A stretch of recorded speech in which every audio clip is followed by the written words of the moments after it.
Ladies and gentlemen, thank you for giving me the opportunity to speak today about something that is not just important, but deeply personal to me: the resilience, the struggles, and the incredible potential of Afghan women, both inside Afghanistan and across the world. I stand here as a living proof of what happens when an Afghan woman is given a chance. I stand before you as an Afghan woman who was born and raised in Iran, who has always belonged to both Afghanistan and Iran. That is my story and millions of others. I have studied English literature, and for more than 13 years in Iran, I have taught English to both Afghan and Iranian students, from small self-run Afghan schools to high-profile language institutes across Tehran. Later, I continued teaching for 4 years at high schools in Istanbul, Turkey, and since 2023, I've been teaching English at a state secondary school in Germany. For 20 years now, across 3 countries, I have educated students of diverse nationalities and backgrounds, even in places where I did not simply have a permanent residence permit. I share this not to highlight myself, but to show what Afghan women can do when they are simply given a chance. Because this is the story too many people do not hear. Afghan women contribute everywhere they go.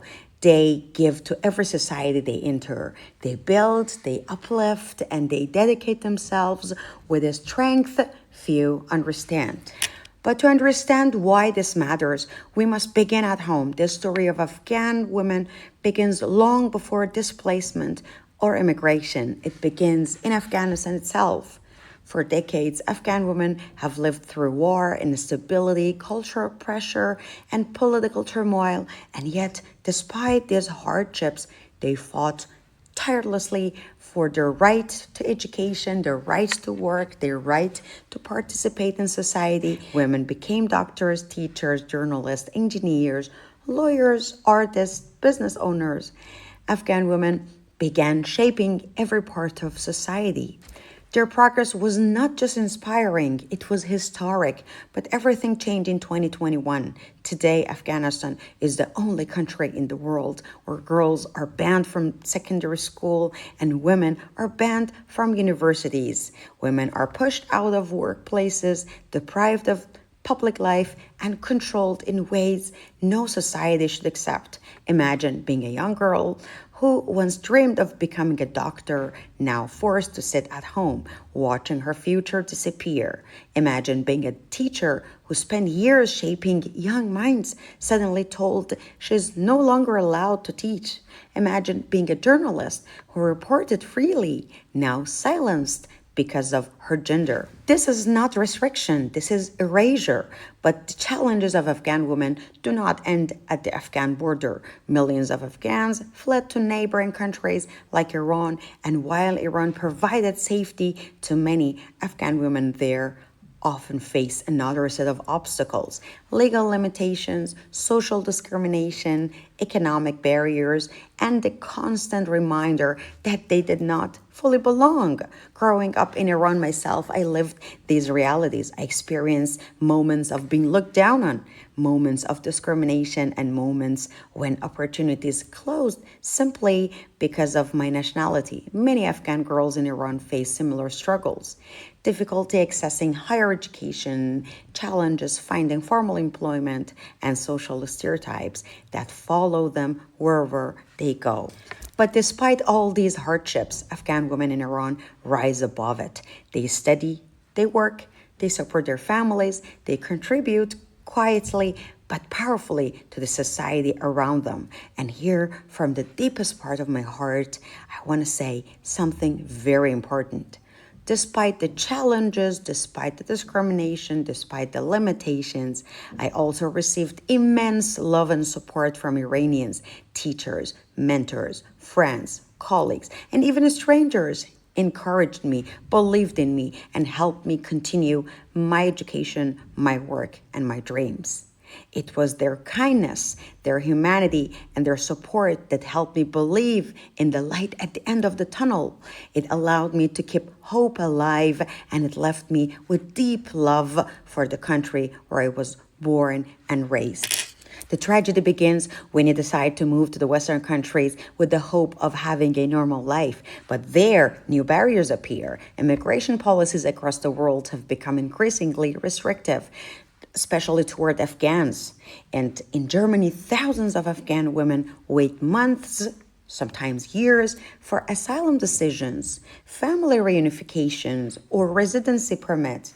Many live with uncertainty, unable to work or study freely. Some are highly educated, but are forced to take a break from their careers because of bureaucratic delays.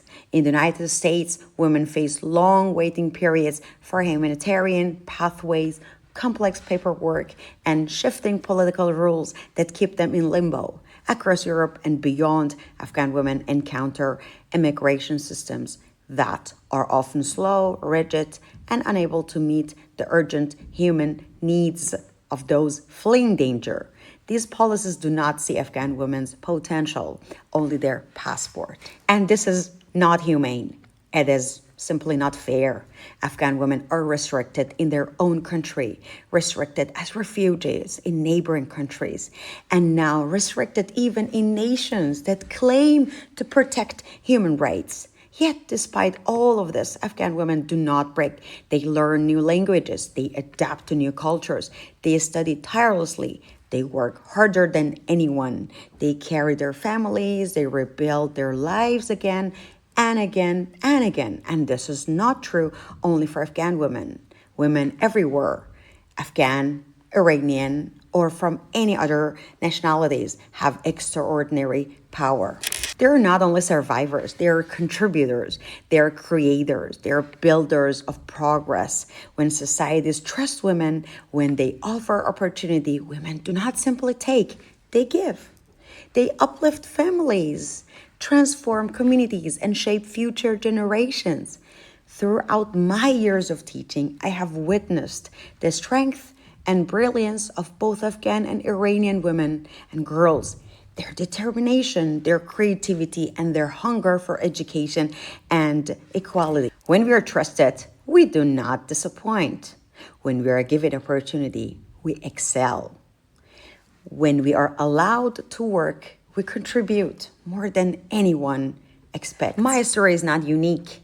Many Afghan women around the world are doing the same, quietly, diligently, passionately, giving back to every society they become part of. We do not come empty-handed. We bring skills, we bring dedication, we bring intelligence, resilience, creativity, and an extraordinary work ethic. And a society that opens its doors to Afghan women or to women in general gains far more than it gives. As I close, I want to leave you with this message. Afghan women are not defined by borders, by restrictions, by legal status, or by the challenges placed in front of them. Women everywhere are defined by their courage, their dreams, their education, their resilience, and their contributions. Whether in Afghanistan, in Turkey, or in Iran, or in Germany, or anywhere else, women contribute to rise, to give, and to build. The world must not turn away from them. The world must not limit them. The world must not silence them.